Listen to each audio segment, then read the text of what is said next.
Bueno, hola a todos. Hoy estamos en la cuarta charla criptopoética en compañía de Úrsula y en Bloque 79. Este es un proyecto de investigación en arte, ciencia y tecnología en torno a la criptopoética y a las narrativas que se desarrollan en la ciudad de Medellín y a nivel global en torno al movimiento cripto. Hoy estamos con Úrsula. Muchas gracias, Úrsula. Gracias, Ana, por la invitación y pues muchas gracias a la gente que nos está mirando en este momento y a los chicos que están acá. Yo creo que toda la producción, todos muchas gracias. Bueno, gracias Úrsula. Úrsula es crítica de arte, magíster en estética de la Universidad Nacional de Colombia y artista plástica de la Fundación Universitaria de Bellas Artes. Ella estudió periodismo cultural y crítica de arte, estética y teoría del arte del siglo XVIII con la Universidad de Cádiz. Fue crítica de arte para el periódico El Mundo. Actualmente se desempeña como editora y pluma de la revista Exclama. Es columnista en el magazine cultural del Espectador y es colaboradora en Colombia para la revista internacional de arte Artishock. Ha realizado curadurías en espacios institucionales y galerías y fue la asesora editorial y curadora del libro de arte contemporáneo colombiano Punto con la revista Exclama. Se desempeña como asesora de monografía, talleres de grado, ha sido docente de cátedra en la Fundación Universitaria y la Universidad Nacional de Colombia, en el ITM también. Asimismo, escribe artículos para revistas institucionales, catálogos y textos de exposición. Es cofundadora y curadora de la plataforma para la venta de obras de arte hechas por mujeres, Coray Art, y también es artista, o sea que tiene todo un mundo increíble, súper completo en torno a la escritura y a la obra de arte. Sí. Entonces es todo un placer hablar hoy de un tema que es muy pues, contemporáneo, actual y que tiene muchísimos pelos. Entonces, hablemos hoy, Úrsula, tú que eres artista y crítica, ¿cómo transitas esos mundos entre el arte, la crítica?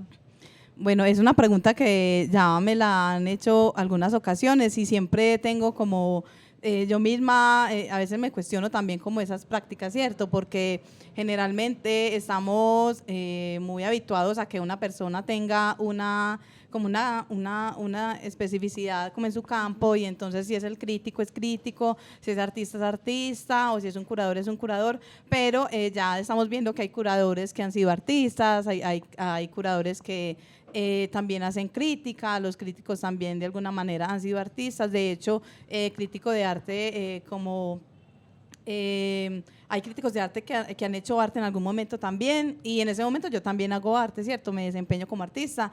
Creo que es una manera muy, digamos que muy loable de entender también qué es lo que pasa con el fenómeno del arte a partir de mi experiencia como artista, ¿cierto? Yo tengo presente cuánto vale hacer una obra, lo difícil que es hacer arte también para los artistas. Yo puedo entender un artista cuando tiene problemas con su, digamos que en su proceso, en el momento de generar una idea o al momento de presentarla o incluso al momento de quererla exhibir, porque no solamente, digamos que a veces hay una imposibilidad no solo de la creación, sino también de cómo esa creación les llega al público. No todos los artistas tienen acceso a galerías ni a que les expongan su obra, eso es a partir de convocatorias, muchas veces las convocatorias son complejas, en muchos casos hay límites de edad, hay un montón como de cosas, entonces es complicado. A mí como artista me ha pasado que a veces he tenido incluso más éxito afuera que acá, ¿cierto? Por ejemplo. ¿Como en otros países o también en otras ciudades? En otras ciudades, en Bogotá después, no, y en otros países también. Por ejemplo, en España la obra mía es muy bien recibida porque España es un país donde se configura y se habla mucho y se configura mucho como esos discursos sobre el arte feminista, el feminismo, la mujer en el arte. Acá de pronto eso no es tanto, se abre un poco, pero uno tiende a ver que los discursos también eso posiblemente tiene que ver con el mismo contexto, ¿cierto? Están más enfocados hacia otras problemáticas, entonces a veces es más bien recibida mi obra en otros países, incluso me han comprado obra en museos universitarios, ¿cierto? Entonces, en España. Entonces es eso, es complicado, pero entonces dentro de esas complejidades yo entiendo mucho lo que puede pasar con los artistas, entonces yo creo que eso también me puede dar armas para tener una posición crítica y hablar desde la crítica, ¿cierto? En algún momento alguien me dijo como, ay, entonces usted finalmente ¿qué es? Decídase qué es lo que usted es o usted hace de todo, y yo Finalmente uno hace lo que uno siente y si uno tiene las herramientas, a mí toda la vida me gustó escribir. Yo estudié filosofía también y he sido muy cercana a la lectura, siempre me ha gustado mucho los libros, leer, el asunto de los discursos, analizar los discursos y elaborar un discurso, entonces ha estado como esa inquietud, entonces yo digo, si lo puedo hacer, pues lo hago. Pues hay gente que también, no solo desde la crítica, porque hablar de crítica no es de criticar o no solo el criticón, hay gente que sí es criticona, pero pues tampoco hacen mucho, ¿cierto? Se quedan en su casa rascándose y criticando lo que el otro hace, pero no hacen. Yo sí hago muchas cosas, pero es porque realmente soy muy inquieta. O sea que, por ejemplo, cuando tú también abordas la crítica desde tu misma obra, comienzas a tejer otros análisis desde los mismos discursos que se generan a nivel social, con la mujer, Claro. como entonces desde desde el mismo análisis de discurso. Entonces tú eso lo comienzas a hibridar con tu obra. Sí, claro. Por ejemplo, el proyecto que tenemos de Corayar, que es esta plataforma para la venta de mujeres artistas, ¿cierto? De obras de mujeres artistas, que estamos empezando porque es un proyecto que es difícil y es muy difícil acá en Medellín y en todas partes es difícil. Cuando se habla, por ejemplo, de la mujer en el arte en términos ya de mercado, es complicado porque si uno ve, por ejemplo, las galerías, yo una vez hice el ejercicio, busqué una por una las galerías de Medellín y hice el conteo de cuántas artistas mujeres tienen esa galería representadas. Y, por ejemplo, tienen 15 artistas y de esos 15, 3 son mujeres o 4. Pero y eso dice muchas cosas. Sí, claro. Porque también cuando uno está en la academia, ve también muchas mujeres, hay una presencia femenina muy grande, que me hace pensar en ese artículo que salió en las cavernas de Lascaux, que decía que de 10 huellas, 9 eran de mujeres. Y en la historia del arte Sí, claro. se cuenta que eran los maestros, los que estaban en las cavernas. Cuando uno se pone a ver la historia, Sí. aparecen como las imágenes de los que se iban a casar y los que se quedaban dentro de las cavernas, que bueno, ¿qué hacemos? Claro, y también tenemos que tener en cuenta que nuestra historia del arte siempre está permeada por un montón de, digamos que de mitos o de, ¿cierto? Por ejemplo, el genio, ¿cierto? El artista como genio en la modernidad y también en Las y en musas. el Renacimiento. Entonces están estos titanes del arte que son desde el Renacimiento, por ejemplo, ¿cierto? Da Vinci, Miguel Ángel, Rafael, etcétera. Y después viene la modernidad con todos estos otros monstruos, digámoslo así, viene Picasso, viene Pollock, y uno después entiende la figura de Pollock y cómo fue la mujer que hizo, por ejemplo, Lee Krasner, que era también artista y que estaba acompañándolo, pero qué pasaba como en todo ese discurso. Yo trato de entender eso y trato como de aplicarlo no solamente a la obra, sino a mi vida, y es una cosa muy complicada, porque uno tiene muchas peleas no solo con el medio, sino en la vida personal, en la vida diaria. Es cómo hago para que ese discurso mío no se quede en un discurso. Finalmente eso fue lo que intentamos hacer con Coray Art y me pareció muy coherente y me parece que es un proyecto bonito porque lo voy a poner como bonito, ¿cierto? Realmente es bonito porque nos interesa mucho acoger mujeres artistas, pero no trabajamos con el mismo porcentaje que trabaja una galería y nos interesa mucho hacerle difusión, incluso difusión a lo que ellas hacen, no importa si están en otras galerías, no importa si están exponiendo en un museo, no importa si venden en otro lugar, nos interesa es como mostrarlas y que se vean. O sea que en ese caso, esta plataforma que ustedes están creando también es precisamente como para de gestión del conocimiento, Sí. de mostrar a las mujeres más allá como de que quién posee qué, porque en las galerías también Sí. hay como esto es de mi posesión, este artista es de mi posesión, entonces comienzan a haber unas dicotomías ahí frente Sí. a ¿dónde más muestro? O sea, yo como también genero esta democratización del arte, que precisamente eso es lo que busca el cripto, que el criptoarte busca también generar como esa diversificación Sí. en este campo. No quiere decir que vaya a desplazar el otro tipo de arte, el arte que ya se ha venido haciendo a Sí. nivel material, pero entonces, por ejemplo, tú ahí cómo ves como esta entrada al mundo digital precisamente para estas artistas del Coray, pues como Yo creo que eso es una pregunta que es más como para cada una de ellas. Si ellas se lo plantean, a mí me parece que está muy bien y cada artista tiene la libertad como de enfrentarse a su obra y de ver hasta dónde llega su obra y hasta dónde llega su discurso. Es probable que hayan artistas que estén más enfocadas en continuar con su obra de una manera mucho más digamos que ortodoxa o mucho más, ¿cierto? Pero hay otras que sí pueden ya como empezar a entender todo este mundo del arte digital, que es de hecho la obra mía es digital, ¿cierto? Yo hago arte digital, es collage, pintura, pero también es arte digital, también hago impresiones pues a gran formato. Y esto de alguna manera se puede convertir también, ¿cierto? En un NFT. Claro, por supuesto. Ya todavía no tomo la decisión, pero es una decisión que se puede tomar y en Cora y también las artistas pueden tomar esa decisión. En algún momento hasta tendremos una NFT en sí, Coray, pues, Coray. y sobre todo también como que en la parte de la financiación, Sí. como en la parte de la sostenibilidad del artista, que como Sí. ustedes han sentido como hay cierto bache precisamente o como hay alguna dificultad precisamente desde la sostenibilidad o cómo es esto. Hay mucha porque nosotras, el proyecto que tenemos que es con Paula Úsuga, que es una colega y que ella también es artista, finalmente es un proyecto autogestionado, eso sí es autogestionado, esto sí se puede llamar un proyecto independiente porque todo sale del bolsillo de nosotras, incluso cuando invitamos artistas a exhibir, nos gusta hacer, o sea, estamos pensando y es lo que hicimos hace poco, que fue en la inauguración, en una galería como tal, hacer alianzas con galerías, pero hay una complejidad, entonces nos invitamos a artistas de Bogotá, hicimos una exposición en Bogotá y también llevamos artistas de Medellín, digamos que los costos del envío de las obras, todo eso también corre por nuestra cuenta. Intentamos hacer, digamos que el proyecto de una manera muy respetuosa con las artistas y de una manera muy ética, en el sentido de que valoramos el trabajo del artista, entonces no es tratar de que ellas no tengan que poner todo o de que cuando le dicen a uno como sí, usted exponga, pero me invitan a exponer en Bogotá, de hecho en estos días lo hicieron y tengo que hacerme la obra, yo trabajo con acrílico cristal, que es un acrílico que es costoso y las obras quedan bellísimas, pues formalmente muy bien, pero es costoso y enviarlas también, entonces a uno no le dicen nada del envío y uno tiene esas complejidades y realmente uno a veces se abstiene de exponer en alguna parte por eso mismo. Entonces con Coray tratamos como de darle las posibilidades a las artistas para que puedan exhibir su trabajo, para mostrarlas, pero en cuanto a la financiación es complicado porque todo lo hacemos nosotras. Incluso hay una plataforma de pago porque ya tenemos la página.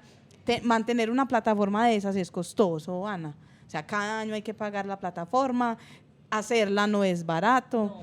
Para que puedas pagar con PayPal, para que puedas pagar con una tarjeta de crédito, para que puedas pagar con medios de pago, es complejo. Entonces, lo estamos intentando, lo estamos haciendo.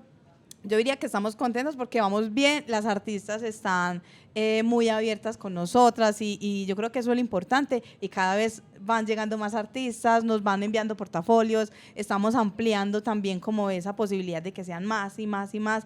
A nosotras nos encantaría que esto fuera pues una plataforma llena de artistas, de artistas claro, porque colombianas. es como también como una especie de nodo para podernos como dar a conocer y también como no sentir que estamos solas en el ecosistema, Sí. precisamente un ecosistema tan masculino, donde también se siente como este poder y sobre todo como también desde el NFT y desde la gestión, porque yo empiezo, por ejemplo, este proyecto del NFT porque yo decía, pero ¿cómo hacer? O sea, estamos exponiendo.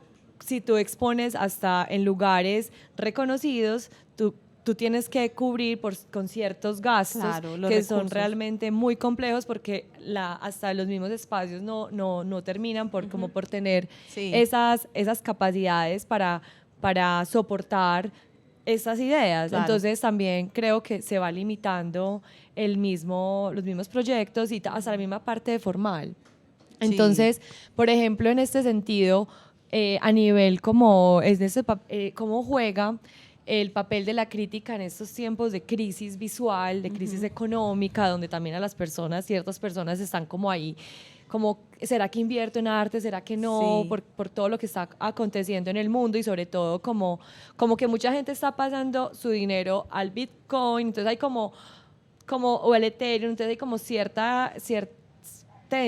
algo tenso. Sí, hay una tensión, hay un miedo también, y ese miedo también hubo un asunto que estalló mucho este fenómeno, que fue evidentemente lo que pasó con la pandemia.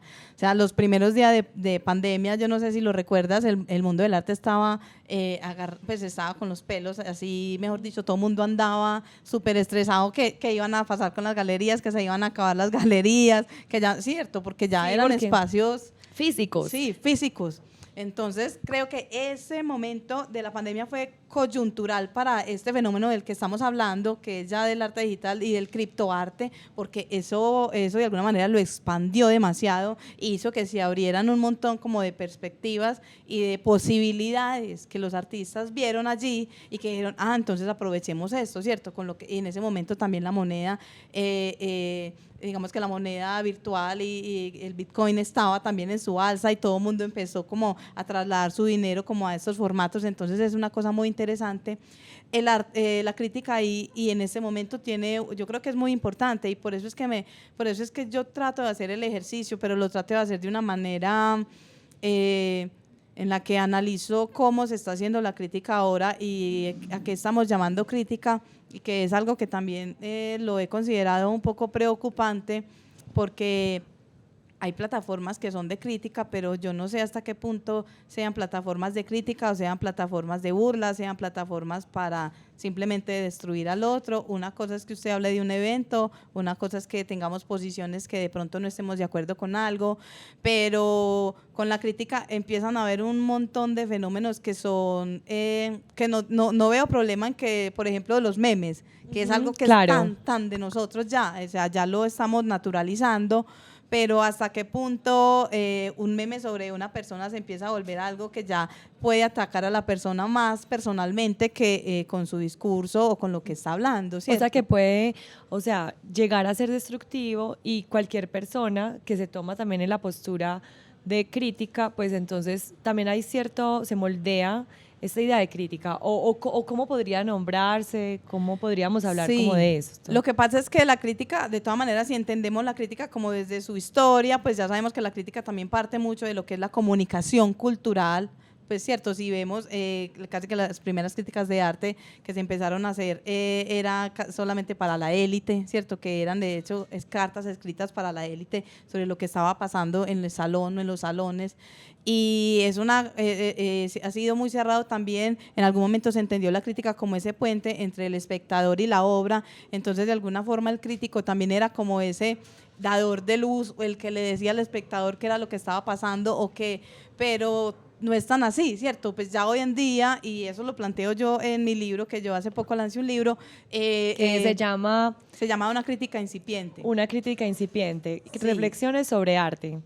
En ese momento yo estaba hablando también de que ya actualmente no necesitamos tanto como al crítico, como el que guía al espectador, porque ya las obras son muy plurales y están muy abiertas a muchas lecturas, sino que puede ser un mediador o simplemente puede abrir un debate o puede movilizar también, ¿cierto? Como los debates en el arte sobre lo que sucede con los fenómenos.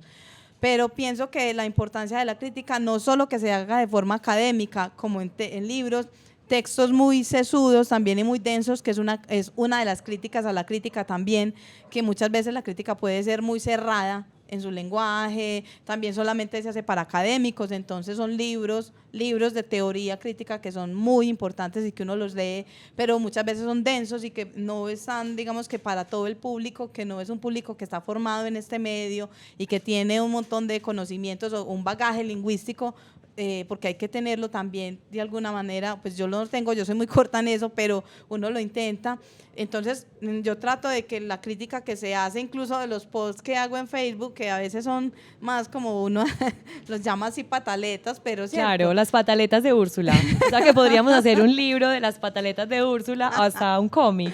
Sí, claro, y muchas veces me dicen, es que, sí, yo te he leído, porque cuando la gente me conoce, me dice, claro, yo te he leído, sí, yo te he leído en Facebook. Y lo que pasa es que es muy genial también, porque en se agregan como otras posibilidades desde los más media, precisamente como para socializar y democratizar el conocimiento. Y sobre todo, pues como en este momento, pues donde aparecen también con el Bitcoin, aparecen unos nuevos coleccionistas. Hay otros, Sí. digamos, unos nuevos ricos y unos nuevos cripto ricos que Sí, también claro. entran y dicen, bueno, acá hay un fenómeno, yo también quiero invertir en obras, como cuando tú inviertes en una obra física, Ujú. se está invirtiendo en obra digital. Entonces, ahí, por ejemplo, digamos, ¿cómo se podría definir en este mundo digital? ¿Cómo podríamos empezar a definir unos valores para hablar de esta crítica del arte dentro de lo digital? Yo creo que, o sea, es complejo porque esto es un asunto que muchas veces se sale de las manos, Ana. Y los críticos de arte también empiezan a entenderlo. Por ejemplo, a mí me gusta mucho ver los programas de Fernando Castro Flores, que él es un crítico que incluso creo que él hace también una labor muy pedagógica, es un crítico muy incisivo, pues es tremendo, a mí me encanta. Pero él también promociona libros, él siempre tiene en su canal de YouTube hablando de libros, hablando de fenómenos de lo que pasa con el arte.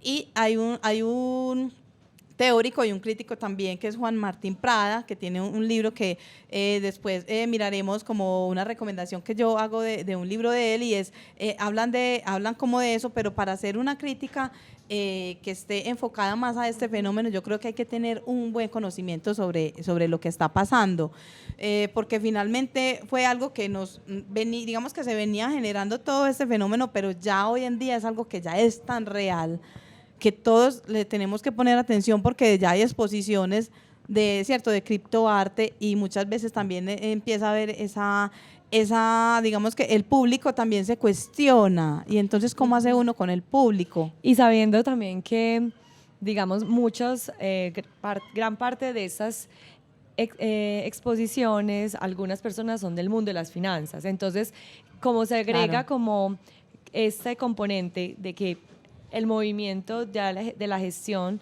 no necesariamente es de alguien que conoce de arte, sino que también es de personas que vienen de un mundo del mercado y que Claro. lo que les interesa es subir desde la publicidad, desde el marketing, pues que no está mal, pero digamos que ahí empieza uno como a tener como un choque visual, precisamente, y uno dice, bueno, pero ¿qué es esto? O sea, esto es real, esto no es Sí. real, esto es un artista, esto lo puede hacer cualquier cosa, hay un contenido interno. Entonces ahí me surge también la pregunta si hay hay unos criterios como para uno definir como qué es arte, qué no es arte. Ay, Ana, se me ponen... Pero La pregunta meten del a millón, uno- pero sería la pregunta del Bitcoin, o sea, la Sí, pregunta del Ethereum. Sí, el asunto es que ya de por sí, porque mira que con el Bitcoin y con el criptoarte ya hay un fenómeno que ya, a ver, entendamos, el arte físico ya empezaba a tener digamos que desde el mercado ya tenía digamos que un asunto problemático, o que algunos críticos lo han llamado problemático, que es todo esto de la burbuja del arte. Que la burbuja, que de hecho La hay burbuja- documentales. claro, hay un- documentales. de hecho hay uno en YouTube súper, Sí, no, la burbuja del arte. La burbuja del arte, y es espectacular. De hecho, yo vi uno también que es muy recomendado, se lo recomiendo que lo vean a la gente, y ese se lo ponía yo a mis estudiantes cuando yo fui profe, porque actualmente solamente estoy pues asesorando trabajos de grado, pero es La maldición de la Mona Lisa, que es un documental que hizo el crítico de arte Robert Hughes en algún momento, y es un documental brutal donde uno entiende un montón de fenómenos a partir de la imagen, y qué es lo que genera la imagen de las obras, ¿cierto?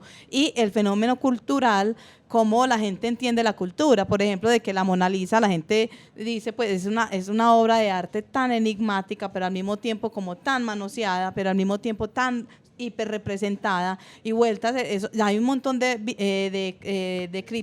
arte, ¿cierto? De NFTs que son de Mona Lisa, o sea, hay un montón. O sea, que, sí, claro, o sea, uno podría hacer de Sí, hecho una sí. galería de las Mona Lisas. No, Hasta, pues, claro. hasta de hecho, creo que en Bogotá hay Sí, un lugar sí, sí. donde tú entras y hay un montón de Mona Lisa, entonces la gente juega con la Mona Lisa, hasta artistas famosos han jugado con la Mona Claro, Lisa. entonces empezamos a entender eso. Entonces, así como hay una burbuja del arte que ha sido, digamos que físico, y que hubo también como todo ese desplazamiento con lo que fue la desmaterialización del objeto artístico, que eso ya lo entendemos a partir de lo que pasó con el fenómeno del arte conceptual, que yo en la presentación que yo te mostré, ¿cierto? Para que guiáramos la charla, estaba esto de que yo comencé de hecho la tesis de maestría mía sobre el fenómeno del discurso, y entonces como empecé con la pipa de Magritte, esto no es una pipa, y a partir de eso, de la palabra y la imagen, ya empieza a ver como ese fenómeno del discurso, y entramos al arte conceptual después, pero yo quedé como yo quedé con la tarea de la otra parte, que es este fenómeno que hay. A mí me agarró, a mí este fenómeno me agarró casi que ya para entregar la tesis, y de hecho creo que en la defensa de tesis me dijeron, es que sí, y a esto le podría faltar esta parte, y yo, sí, pero es que ya, pero eso ya no tenemos pero eso es lo genial también de las investigaciones, claro, porque también tú empiezas con un tema que es también digamos, también con Warhol, claro, y con toda esta parte, hay una continuación. Sí. Igualmente, eso es un tema que se está dando muy nuevo también, porque se junta con el fenómeno del Bitcoin, del Ethereum, que de hecho anteriormente cuando decían como no, es que se podía comercializar bitcoins y se vendían hasta con, no sé, 10.000 bitcoins una pizza. Entonces, como que la imagen termina estando ahí como para soportar el dinero, como cuando tú tienes a una persona que representa un billete. Que hay también cierta credibilidad frente a algo. Entonces, ahí, por ejemplo, cuando se especula, a mí me surge la pregunta, como cuando se empieza a especular con una imagen y desde el mismo marketing se le sube el precio a esa imagen sin tener, digamos, como un contenido, que hay algo que también creo que para muchos coleccionistas o nuevos coleccionistas o coleccionistas filántropos también que están interesados como en este agregado del criptoarte, que eso también es parte de la historia. Como también, por ejemplo, podríamos hablar de eso que hay adentro y que igual se sigue soportando en el mundo digital. Que eso era lo que te estaba comentando, así como hubo esa burbuja en el arte, hay una, o sea, ya en este momento creería yo que también hay una burbuja dentro de lo que es el criptoarte y los NFTs y todo este fenómeno, hay una burbuja, o sea, brutal, o sea, ya, y creería yo que también hay una especulación en todo el término de precios, de imágenes, del mismo marketing, como tú dices, y entonces vemos fenómenos como, digamos que las posiciones o las cosas que hacen los artistas también para entrar en este mundo, pero para generar espectáculo, que finalmente, no recuerdo cuál era el teórico que decía, ¿cierto? El espectáculo, ¿cierto? La sociedad del espectáculo, y es como lo que no entra al espectáculo, si no está permeado por ese espectáculo, pues ya no entra a la institución, y eso es algo un poco lamentable, pero finalmente es así, pues no le prestamos atención. Entonces lo que hizo Damien Hirst, por ejemplo, de quemar no sé cuántas obras y para volverlas, ¿cierto? Como NFT, como que también él le daba como la posibilidad al espectador o a la persona que compró su obra, que también era como un juego, como bueno, él sabe del mercado, o sea, él se entiende todas las capas del mercado, él sabe el juego total. Él sabe el juego total, él tiene todo el conocimiento precisamente con su equipo, como bueno, él como cuando Picasso dijo, bueno, en esa servilleta tú puedes pagar el restaurante, o sea, no tenía plata en ese momento, entonces también le pago con la servilleta, claro. Entonces acá también como que pasa algo porque como se sube el valor, entonces, ¿qué es lo que tiene valor? Entonces...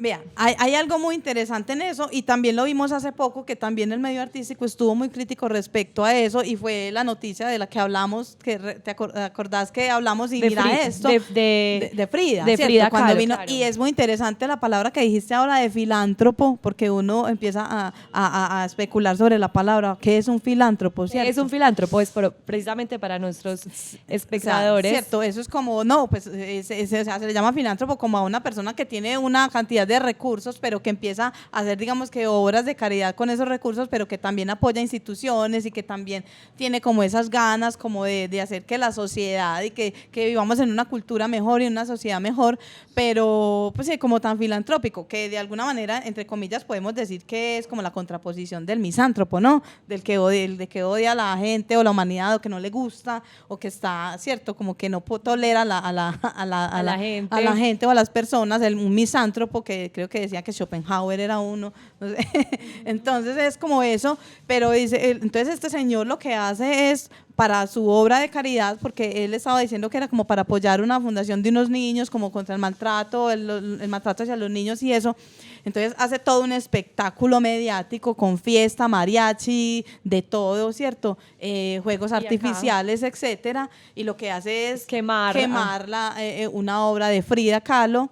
Que ya entonces ahí está el juego de la especulación, ahí está el juego del marketing y el espectáculo. Ya después salieron con la noticia de que la obra no era real, de que era una copia, de que porque es que la gente dijo, ¿qué necesidad hay de quemar? Una cosa es que lo haga pues Damian Hirst porque él es dueño de su obra. Y él está vivo. Y él decide como que esto se queme o no se queme. Claro. Pero entonces ahí la gente que metió su dinero en en Ethereum, en Bitcoins, precisamente para apoyar a esa supuesta causa humanitaria, porque también es muy curioso. Además que el precio era una cosa absolutamente... Entonces terminan siendo engañados, porque si lo metieron a ese lugar, la obra no era real, entonces era una mentira que se creó y entonces no había ninguna copia. Después sale la noticia de que realmente la obra no era, pero que sí era, y todavía está como ese debate.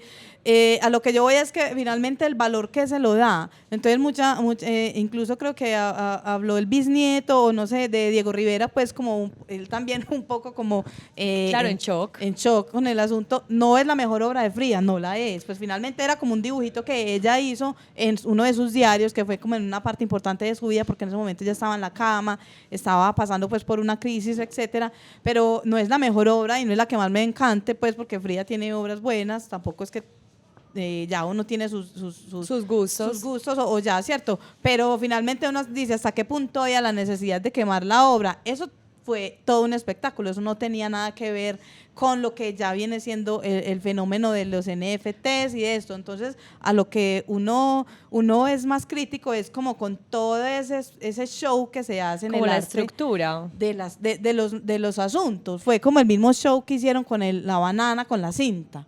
Pero entonces ahí por ejemplo, digamos, si imaginémonos que fuera real, que fuera real, o que sí fue la obra. O que sí fue la obra. Realmente la obra, al pasarse para el mundo digital y al hacer todo el espectáculo, pues para mí es súper porno miseria, porque también es como utilizar la idea. Él estaba segurísimo de que Frida Kahlo hubiera estado encantadísima de que eso pasara así. Por eso, pero como en la idea que yo no lo creo.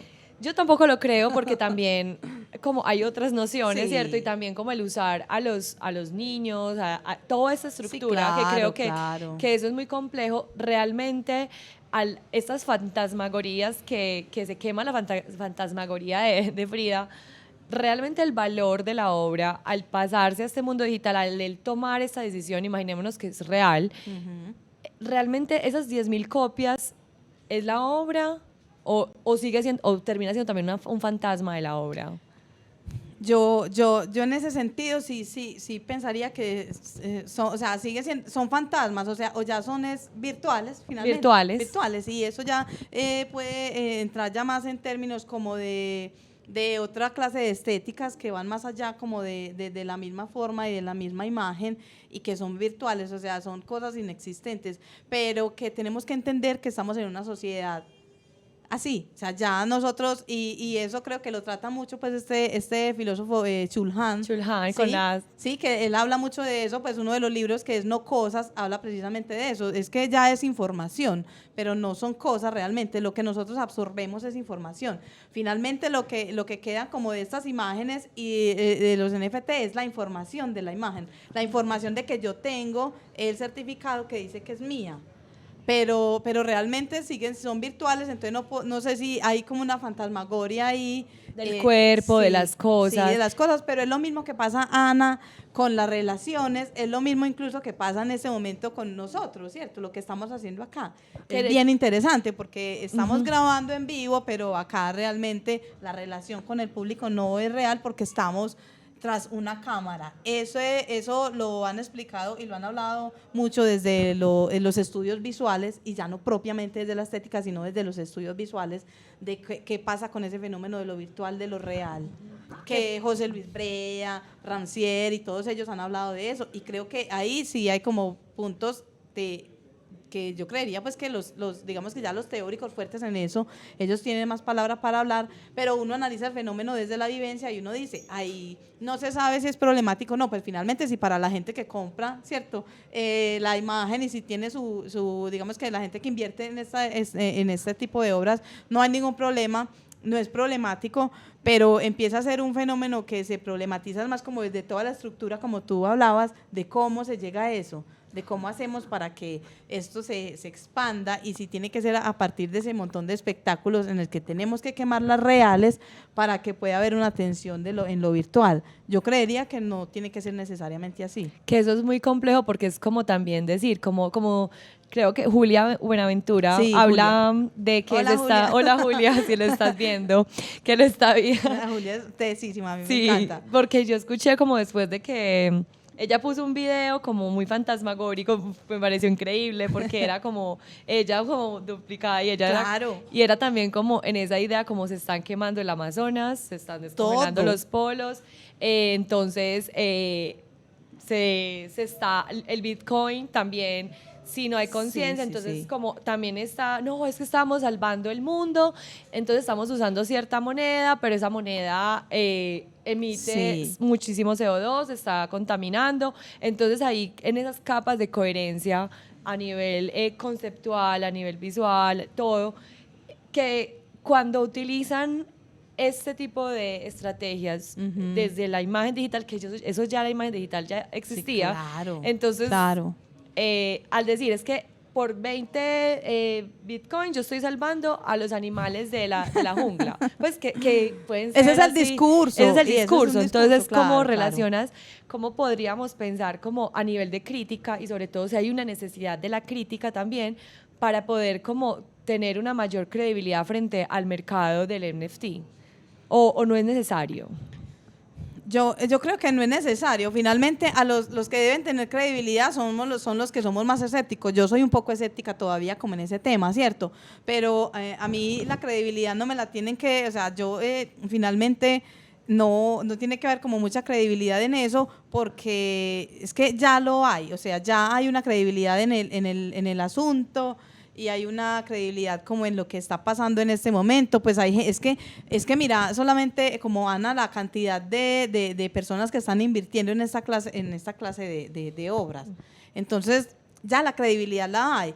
Tanto la hay que ya tiene su propia burbuja, ¿sí me entiendes? Entonces yo creo que desde la crítica lo que se hace es más como abrir este tipo de debates, porque nosotros no tenemos que venir a decir es que esto sí es arte o esto no es arte, pues porque finalmente ni estamos todavía tratando de entender, después de la modernidad y después de lo que ha pasado con la posmodernidad, que son conceptos tan complejos, ¿cierto? ¿Qué es lo que es el arte? Que ya es una cosa absolutamente plural, después de un montón de discursos de que todo hombre es artista, ¿cierto? Con Joseph Beuys y eso tan bonito, pues, de la escultura social, pero que eso cuando se malinterpreta, ahí es un asunto peligroso, o del arte conceptual, o de que cualquiera puede hacer arte conceptual, de cómo en las mismas ferias uno ve que la gente se pone a jugar con el arte y entonces va y pone unas gafas en medio de una feria y la gente cree que eso es una obra, porque como unas gafas cualquiera puede ser una obra, porque estamos hablando de un ready-made. Entonces, ¿cuál es el filtro para entender que es una obra o que no es una obra?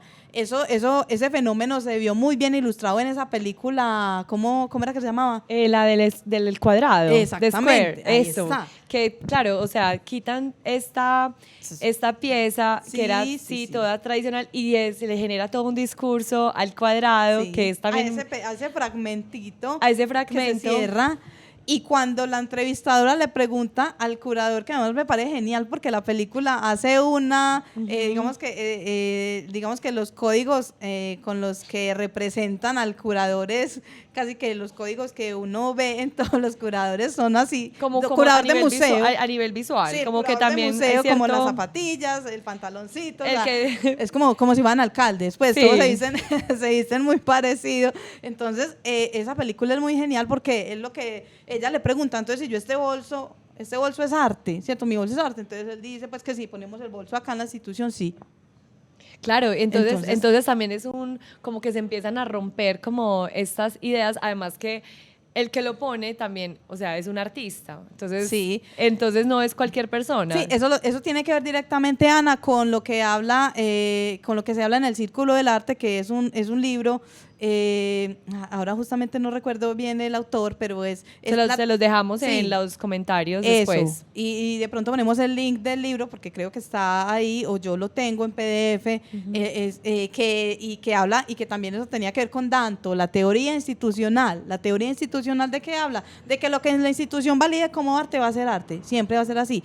Así los mismos críticos de arte que también de alguna forma hacemos parte de esa institución, no estamos ahí, pero pues siempre nos movemos como al filo de la navaja. Pero o sea que, por ejemplo, ahí, para hablar de eso que va adquiriendo valor con el tiempo, porque también, a pesar de que el tiempo. La banana, digamos, con la cinta, que también ella va adquiriendo valor, fue puesta por alguien muy particular. Entonces no es una banana con cinta cualquiera. Sí, no es una banana cualquiera. Este es esa y empieza como esos pequeños hilos que aparecen. Es genial porque viste toda la gente que en Instagram puso su banana con cinta. No recuerdo, pero pero no tiene, digamos, el valor. Pero no va a ser la misma. No va a ser la misma, que eso es lo más curioso que también pasa. No va a ser la de Mauricio Catelán, que no es lo mismo. O sea, y usted no es Mauricio Catelán, entonces esa banana no va a tener el mismo valor, precio. Ni precio. El valor posiblemente lo tenga, pero el precio no, porque el precio ya se lo da también el personaje.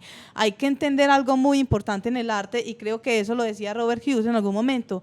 El arte y la burbuja del arte se crea a partir de que hay dos cosas que hacen que la gente no vea de una manera crítica y de una manera, digamos que más real el arte. Y son dos cosas. Es quién la creó y por qué galería está representada y en qué momento, en qué lugar se está mostrando. Entonces, es un fenómeno que él dice, ¿cómo vemos el arte si no lo vemos en una galería y si no sabemos que esa obra vale tanto? Entonces, como la obra tiene un precio exacerbado, nosotros empezamos a tener, digamos que a considerar, es una ideología de que es buena arte o de que es una buena obra, y eso necesariamente no es así.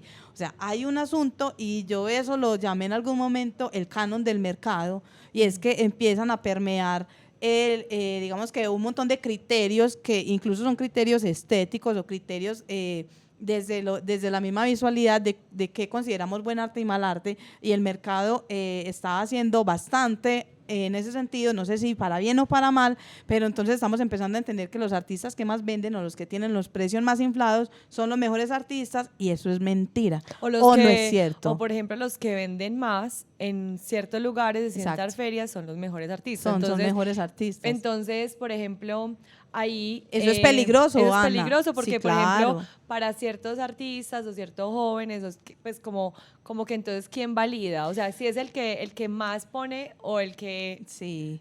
Es que mira que cuando uno es estudiante, pues lo recuerdo yo que en Bellas Artes yo tenía pues mis compañeros y todos, y yo siempre he sido como muy crítica a ciertas cosas, entonces de pronto por eso me metí más por acá también, desde la crítica. Como estudiante, yo empecé a escribir justamente porque habían cosas que yo veía como estudiante que no me gustaban o que yo no entendía, que eran los fenómenos de la curaduría, que yo tenía una clase de obras, pero en el salón de estudiantes resulta que el salón tenía una curaduría, o que las obras tenían que ser sobre la ciudad. Y yo decía, hombre, pero ¿por qué si yo no estoy trabajando sobre la ciudad? Cartográfico. Sí, es que son digamos que discursos que se empiezan a replicar bastante y que tenemos que, de acuerdo al contexto, pues de la ciudad, de lo que se hablan mucho y uno entiende, pero entonces yo empecé a escribir sobre eso, sobre la curaduría, ahora haciendo yo curadurías, pero uno entiende que llega un momento en el que, sobre todo en el campo académico, puede ser peligroso porque eso empieza a moldear a los estudiantes, entonces ya los estudiantes no son tan libres como se quisiera, sino que salen un montón de estudiantes de una academia con una carrera que uno ya sabe, estos son dibujantes por esto, y tienen a esto hacen obra sobre la ciudad por esto. O sea, son un montón como de condiciones y los artistas salen muy condicionados y con un montón de cosas en la cabeza, los estudiantes, perdón, que muchas veces no es así.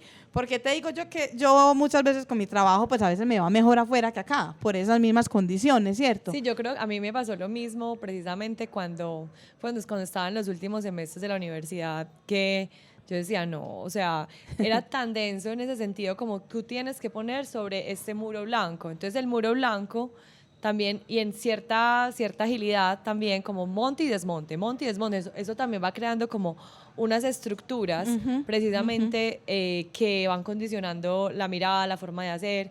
Entonces, pues Sí. digamos que eso en Colombia, en el caso de acá, de Colombia, en el caso también de Medellín y de ciertas academias, pero por ejemplo también en el caso del criptoarte, ¿será que también se está generando en este muro lugares comunes para la creación de imágenes que sean mucho más como pomposas o que tenga como que eso, o que quién lo hace? O sea, como... Lo que pasa, Ana, es que hay que entender también que ahí voy con lo que estábamos, o lo que yo te planteé como el giro pictorial, que esto lo habló John Mitchell en su discurso sobre la imagen, que es bien interesante, que se habla de cómo nosotros entendemos el mundo. Pues es que eso es una cosa evidente, entendemos el mundo a partir de las imágenes, claro, a menos de que tú nazcas, pues cierto, con problemas de visión, etcétera, pero ese es nuestro mundo es un mundo a partir de imágenes y nuestra cultura la entendemos a partir de las imágenes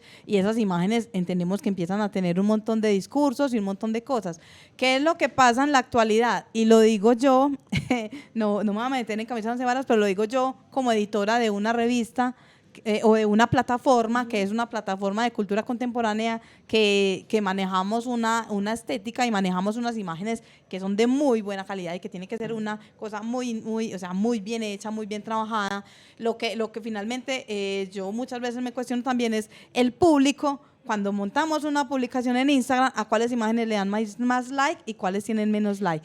Es impresionante, Ana, como una imagen que puede ser mucho más interesante, incluso con algo de fondo, que tiene más que decir, tiene menos like que una imagen que es más banal o que es mucho más frívola, incluso como una modelo en la piscina. ¿A quién eso que tiene interesante? Pero eso puede tener muchos más likes que una imagen, por ejemplo, de una obra o de una noticia o de una exposición en una galería que pueda tener un discurso interesante o que haya una investigación de fondo.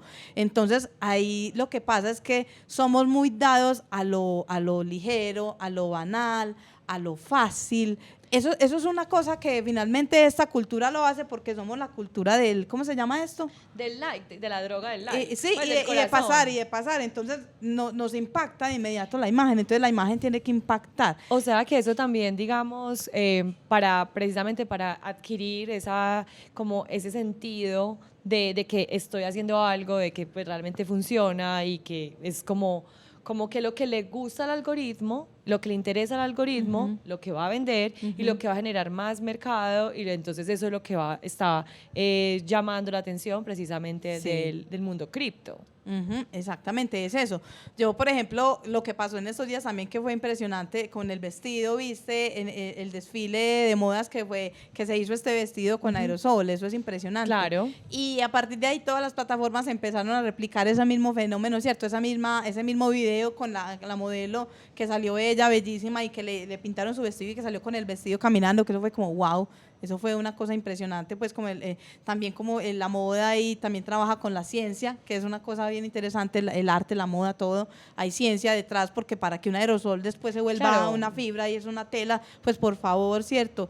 Y entendemos como artistas que tenemos que trabajar con otro montón de disciplinas que no las podemos separar, y desde la moda también lo tienen muy claro, y digamos que se generan fenómenos como este, y se generan avances también como este. Claro. Pero entonces, ¿qué pasa? La imagen se replicó y el video se replicó, y seguramente de eso hasta harán cripto o lo que sea, porque es que lo que pasa con esto, estoy entendiendo que se puede coger cualquier imagen y se vuelve un NFT, y entonces hay esto donde ponen, ¿cómo es que se llama la plataforma? OpenSea. Sí. Marketplace. En OpenSea y en Marketplace yo he visto que hay uno que todas las obras de arte las está cogiendo y las pone, o sea, pero son obras de Miguel Ángel, son obras de Da Vinci, son obras, pero o sea, son las imágenes de esas obras del pasado y ya todas esas obras están en este mundo, en ese mundo digital, ¿cierto? Pero entonces ahí, por ejemplo, pues, y sobre todo me hace preguntar, tú tienes una imagen de Miguel Ángel, pero eso entonces ¿quién es el dueño? Entonces el museo, yo no he podido entenderlo todavía. El Louvre, por ejemplo, dice, no, yo voy a digitalizar esto, nosotros somos el dueño de este JPG, entonces está conectado con el Louvre, entonces eso va teniendo como un poder. Y también me hace pensar, es que eso también se va materializando en el cuerpo, porque, por ejemplo, así como cuando uno pasa y dice, bueno, las Kardashian, la nueva moda, pues anoréxica. Sí. Entonces, al construir eso, entonces, ¿eso qué repercusión tiene precisamente en esa concepción a nivel visual de lo que es bello, lo que no es bello, a nivel corporal y como, pues, como hasta como mujeres, cómo nos asumimos también, o cómo nos asumen como un objeto de consumo visual, porque nos fragmentamos, porque, pues, sobre todo en este mundo digital que es todo tan consumo. Lo que pasa es que finalmente, Ana, si uno lo va a ver desde ese punto de vista de cómo digamos que la imagen de la mujer ha sido sujeta y ha sido objeto desde lo visual, pues uno lo entiende que eso ha sido desde que la historia es historia. Y eso, por ejemplo, lo podemos entender de una manera muy clara con John Berger en uno de los capítulos de Modos de Ver, que es el libro que sacó. Él sacó también, de hecho, un documental y creo que es el capítulo 4 donde habla de la mirada, de la mirada frente a la mujer, y eso viene en todas las obras es histórico, pues las obras de arte, Ana, que nosotras sabemos, o sea, y que lo mismo se hacía como la pregunta de por qué hay tantas mujeres en un museo, pero desnudas. Claro.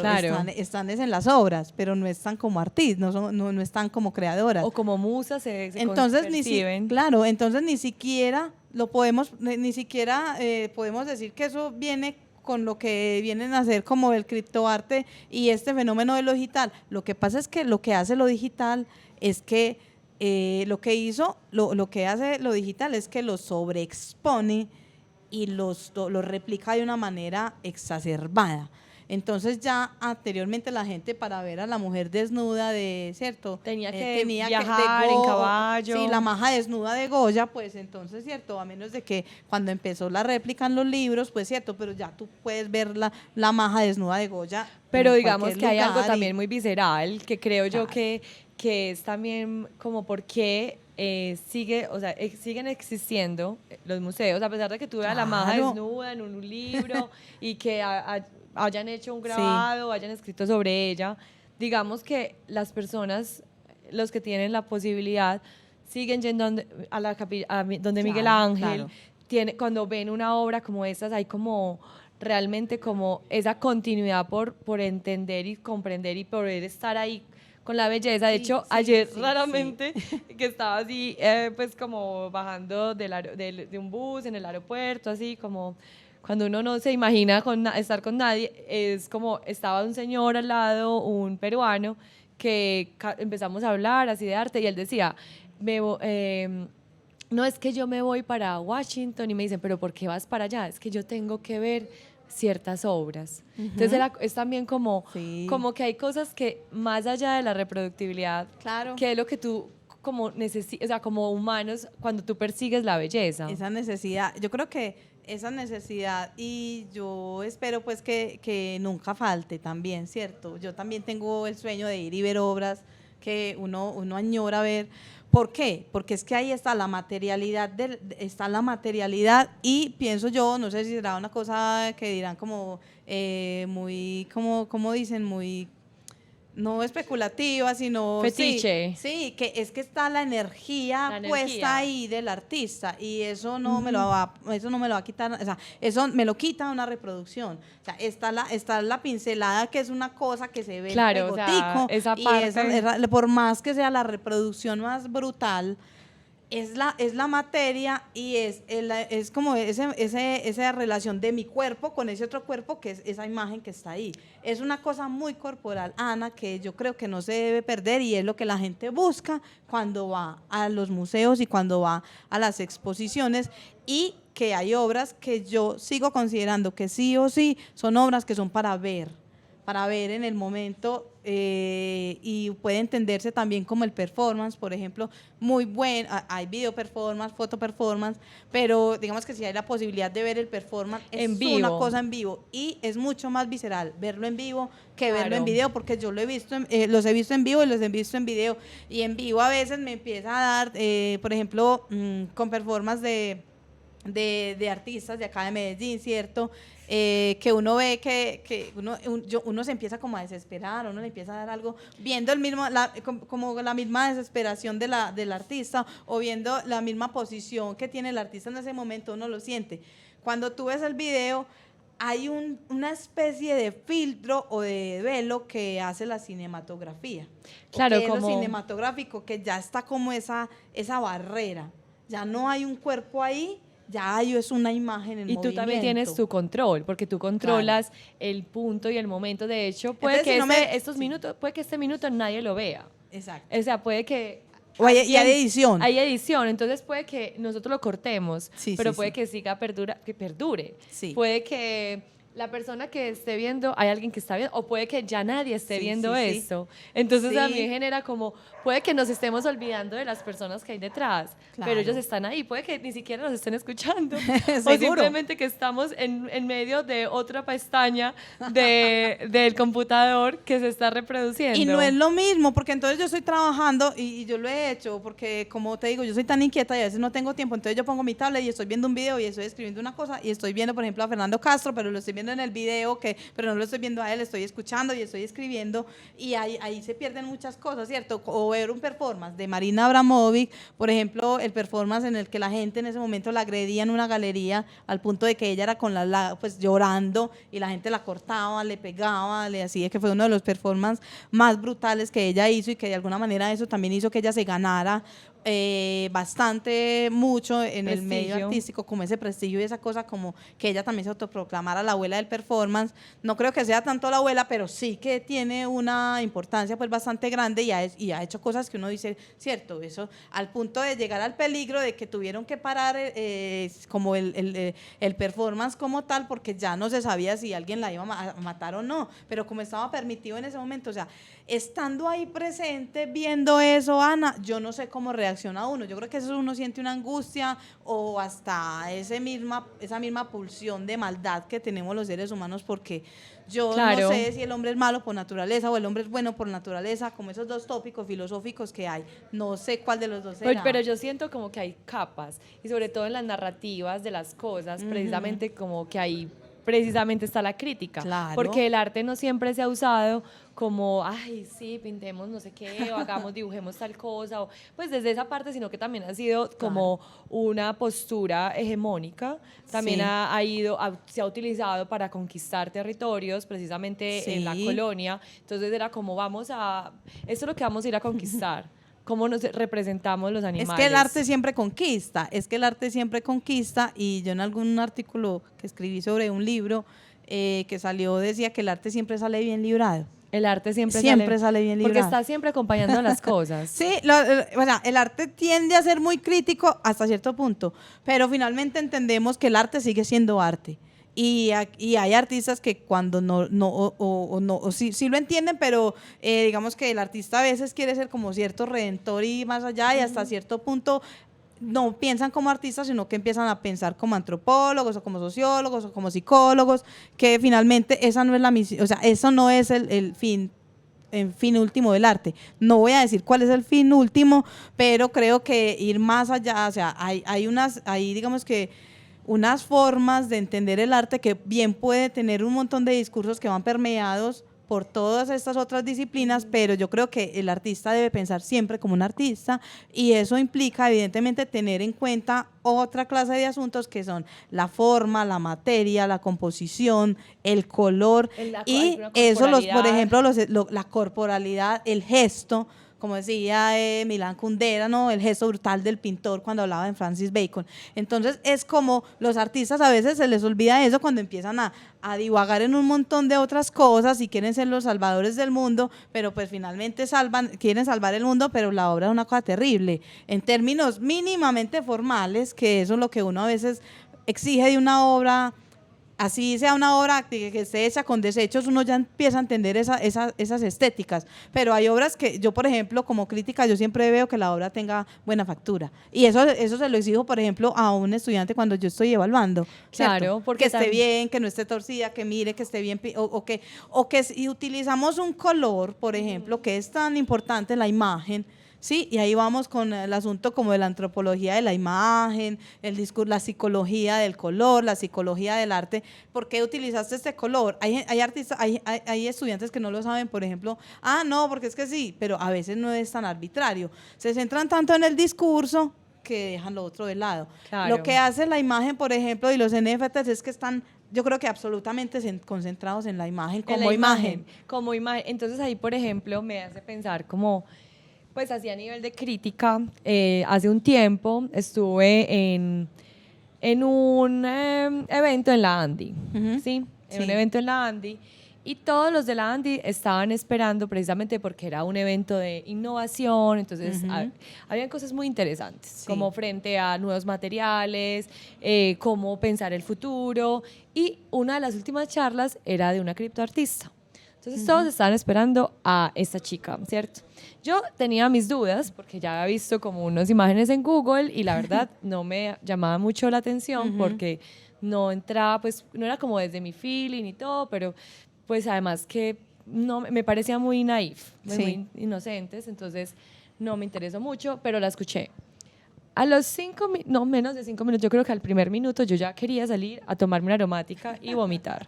Precisamente por la forma de hablar. A vomitar la aromática. A vomitar las palabras que habían escuchado. Entonces, pues hablando desde la crítica, precisamente por la forma de hablar del arte. Porque se le llama la primera criptoartista de Colombia, ¿sí? Entonces, ahí pues creo como, bueno, estamos hablando en este momento de crítica y sobre todo como que me parece muy bueno también, esto no es ningún marketing, ¿cierto? Ni tampoco pretende nada, entonces pues yo entro como al discurso, escucho el discurso, no hay discurso porque también hay una ausencia de él, hay una forma de tratar el arte de una forma muy banal, porque no se sabe, yo te lo pasé. Claro, yo lo vi. Entonces, quisiera como desde tu perspectiva, ¿tú qué sentiste, por ejemplo, cuando tú escuchas que están, por ejemplo, hay artistas que hablan de sus piezas independientemente, pero cuando tú escuchas algo que se convierte en un pantalón de una presentadora de televisión famosa, pero que se convierte en un vaso, pero que se convierte en cualquier cosa, y es un gesto que uno le enseña a los niños de segundo. Literalmente, cómo dibujar cualquier cosa en una línea. Entonces, cuando tú ves eso y el marketing la pone como en el 2020, en todo este boom, como la primera criptoartista de Colombia, ¿cómo...? Lo que pasa, Ana, es que ese fenómeno, y la palabra que tú utilizaste fue una palabra muy acertada, y es la banalidad. Vuelvo y te digo, somos una sociedad que o sea, no estoy pidiendo que seamos los más profundos y que entremos pues en unos discursos filosóficos existenciales de que el arte, sí, pero yo sí creo que de alguna manera hay que tratar el arte con cierto respeto, pues y de hecho los críticos de arte son tan críticos de arte justo por eso. Pues yo no sé si, les voy a poner un ejemplo muy caricaturesco, pues, o muy de, o muy de Disney o lo que sea, pues, pero si la gente ha visto, por ejemplo, esa película que es tan divertida, del ratoncito que cocina. Ay, Ratatouille, claro. Es bien interesante el personaje del crítico claro. A mí me encanta ese personaje y yo lo amé. Hoy nos faltó un poquito. Es que lo que pasa es que la gente sabe que, pues, no voy a hacer propaganda, ya iba a decir la marca de maquillaje. hoy me tapé las ojeras, pues por eso que... Pero no, porque esto no es un Truman Show, entonces Sí, no la claro, podemos decir. por eso, aquí no, y no me están patrocinando, entonces si me patrocinaran, claro, de no, una. si nos patrocinan, ¿cierto? decimos la marca. Pero lo que sucede, Ana, por ejemplo, yo ese personaje lo amé como crítico porque es que él decía que es que yo amo la comida y si no, o sea, yo amo tanto la comida que, o sea, no me gusta la comida, yo la amo y no me la como si no la amo. Wow. Eso es un crítico, o sea, eso es lo que hace un crítico, o sea, si de verdad no le apasiona lo que ve o lo que hace, no lo puede lograr entender eso. Entonces, porque le decían que porque el personaje es absolutamente flaco. Es flacuchento, claro, pues y vos es así ves. como y gigante, es gigante y es como... flaco, pero ¿cómo así que este es un... O sea, este no come. O sea, este es un anoréxico, no come nada y porque es crítico. Entonces él dio su respuesta. Es que a mí no me gusta la comida, yo la amo y si no me la como, si no la amo. O sea, es de verdad que si no siento que de verdad la disfruto y si de verdad. Entonces, no, entonces ahí uno dice el filtro, entonces este es muy cuchilla porque básicamente no le gusta nada y por eso está tan flacuchento. Claro. Pero entonces, hablando en términos de arte, la banalidad. ¿Por qué el marketing la volvió, cierto, como la primera criptoartista y por qué es tan famosa la chica y por qué hace sus cosas que yo vi incluso que en vivo, cierto, que hacía unos sus dibujitos y esa vaina que no voy a entrar como a hacer una crítica pues como directamente a lo que es el dibujo y la imagen como tal de lo que hace ella, pero es una forma de banalizar el ejercicio que a mí me parece absolutamente preocupante. Ahora, es más preocupante aún cuando la invitan a una charla que hay un montón de gente y que hay estudiantes también y que hay gente que la está escuchando. Y empresarios que invierten en arte o que puede que no. Y empresarios que invierten en arte y entonces ella dice que no, que la historia del arte, que pasémonos la historia, que eso no importa y que a quién le importa quién es tal y que eso no importa. Hombre, sí importa. Yo creo que de alguna forma sí importa y nos importa para entender qué es lo que está pasando ahora y digamos que a ella ya no le importa porque a ella no le tiene que importar Ana porque es que ella ya está posicionada. ¿Qué es lo que hace? ¿Qué es lo que hace el marketing y qué es lo que hace que las cosas se sobrevaloren? Que no es como, puedo decir, el importaculismo. Claro, porque estamos entonces, en un importaculismo porque como yo ya estoy ganándome los millones con esto. Con el Bitcoin. A mí no me interesa, a mí no me importa la historia del arte, a mí no me importa quién es este y qué pasó. Yo ni siquiera tengo que estudiar. Finalmente, si yo hago algo y funciona, lo vendo, me vuelvo millonaria, ya no me importa nada más. Entonces... Pero tú crees que ahí, por ejemplo, en ese mundo, ¿cierto? Sí. ¿Tú crees que eso es una irresponsabilidad, empezando por ahí. Precisamente por los medios. Sí, claro. Porque también es como eso se vuelve algo mediático, un show mediático, Claro. patrocinado por quién, porque también tengo mis dudas precisamente porque quién patrocina algo para que se suba el valor, porque también es como lo que pasó con este señor que Sí. quemó Frida. Sí, sí, entonces, ¿acaso esos fantasmas ellos que mismos se están patrocinan, ellos mismos se es muy interesante, patrocinan? por eso es que hay gente, a la chica, ella tuvo un marketing detrás, a ella ya la han patrocinado y ella ya la han inflado. Lo que pasa, por ejemplo, con este señor, o lo que pasó con este filántropo, Que yo también dudo lo de misántropo del arte, pero misántropo filántropo misántropo del arte. es que él mismo se patrocina porque es que ellos tienen los recursos. Ahí podemos hablar de lo que pasó con el fenómeno de la Bienal Internacional de Arte de Cali. Que todo mundo también estuvo como, ¿qué? Finalmente, ¿qué es esto de Bienal Internacional de Arte de Cali?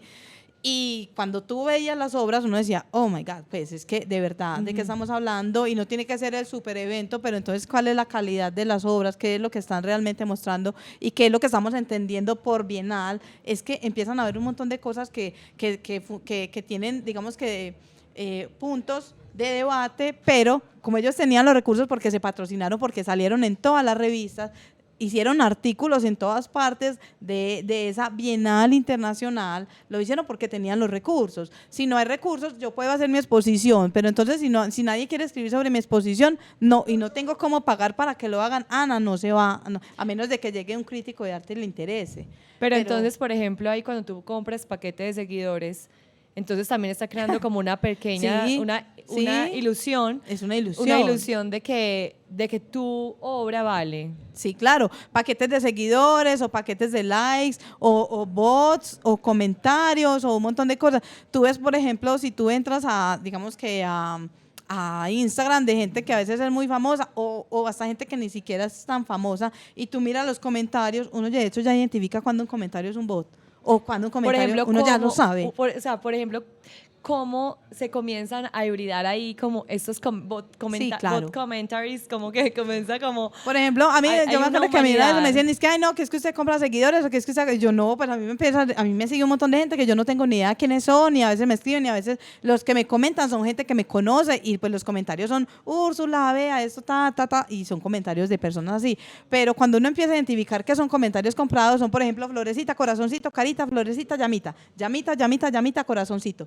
Y son un montón, vos ves como ciento y punta de comentarios, y son solamente los muñequitos y las florecitas, y uno dice, o sea, no le están haciendo un comentario real sobre la imagen o sobre la obra o sobre, no, son simplemente los emojis y esto. Y uno dice, esto O sea realmente que, no es, ¿será que me hace pensar como, será que eso es a falso, es nivel una de ilusión. medios, a nivel de medios se está haciendo suficiente crítica o no dentro de estos lugares que son como pues, los grandes medios para hablar de estos temas? Pues como frente a esta banalidad de estas imágenes, o hay un miedo precisamente para hablar de No eso. se habla mucho, Ana, finalmente. Yo creo que yo también escribí hace tiempo, muy, muy, muy atrás, porque yo ya llevo pues un tiempito escribiendo. Lo que pasa es que apenas ahora pues más o menos arranco bien con eso, pues porque ya estoy, digamos que más vieja y porque ya, cierto, yo he insistido Pero, mucho. pues has tomado tus buenas... Tampoco va a decir la crema. Pues tomen colágeno. Cierto. Pues aloe vera porque Amparo Grisales, Amparo Grisales. I love you. Cierto. Pues una... Pues likes, que hay un montón de corazones que están saliendo en este momento por acá. Yo no sé, pero ¿dónde está? No, realmente ya llevo tiempito con esto y hablaba de la imagen banalizada, ¿cierto? Y es como ese mismo asunto de que desde la misma institución no se habla mucho de esto porque, voy a ser ahí un poquito fuerte en eso, las galerías tienden mucho a tener artistas en muchas ocasiones que trabajan mucho desde dinámicas muy banales. Me refiero a que son obras que no tienen, digamos que muchos discursos o investigaciones realmente que sí sean como un interés o algo. No estoy diciendo que la obra tenga que ser así, porque yo soy una de las primeras abanderadas del formalismo. A mí me encanta el arte formal y de hecho el arte abstracto, de hecho todo este movimiento abstracto, yo soy fans, pues sí, a mí me encanta. Y yo digo que si es el formalismo por el formalismo, y si un artista dice, a mí no me interesa lo que está pasando socialmente. Pero él sabe. O sea, creo que ahí está eso es lo genial, que él sabe y él lo asume y dice, yo no voy a hablar de lo social, no me importa, a mí me gusta el amarillo y todos mis cuadros son amarillos porque yo quiero que sean así. Y yo pinto limones y toda una serie de amarillos. Y lo sabe, pero todos esos artistas que hacen, pero intentan como meterle en el discurso, intentan, digamos que disfrazar una cosa con la otra, eso se empieza a notar y entonces ahí es cuando la obra pues empieza a tener como la coherencia. Yo prefiero que un artista sea sincero y diga, no, a mí no me interesa, mi obra es formalista, punto. Pero lo asume. Entonces, pero lo asume. Por ejemplo, en este caso donde no necesariamente lo asume. Digamos que de alguna manera hablar de la banalidad en el arte también es muy complejo porque hay teóricos que lo hacen y lo hacen de una manera muy incisiva, hay críticos que lo hacen, pero por ejemplo si tú escuchas, vuelvo a Fernando Castro, que si lo escuchas a él hablando, él mejor dicho desbarata hasta una zanja en la calle. Y habla como si fuera una obra y es una cosa pues brutal porque él analiza desde un montón de fenómenos estéticos esa zanja que hay en la calle, pero no es la obra de ningún artista, pero hace la comparativa de como si fuera la obra de un artista, ¿cierto? Finalmente son debates y son críticas molestas, entonces eso no le gusta a todo el mundo, entonces la crítica siempre va a ser molesta y por eso no se entran como a hablar de estos asuntos.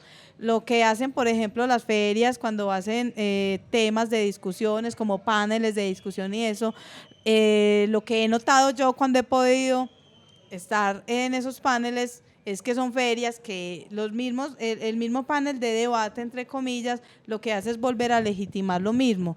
O sea, finalmente no hay un debate real, Ana. Esto se hace por fuera, como lo que como lo que estamos haciendo acá, como lo que puedo hacer yo con un libro que no está con ninguna editorial, de hecho fue como una convocatoria que me gané, o como lo que hago yo en Facebook, o lo que hace otro crítico también, o abrir un canal de YouTube, que hay críticos que lo hacen, ¿cierto? En Bogotá está pues el Rubiano que lo hace, él no sé si toma una posición muy crítica, pero él pues por lo menos sí hace como el ejercicio de visitar las exposiciones, comentar.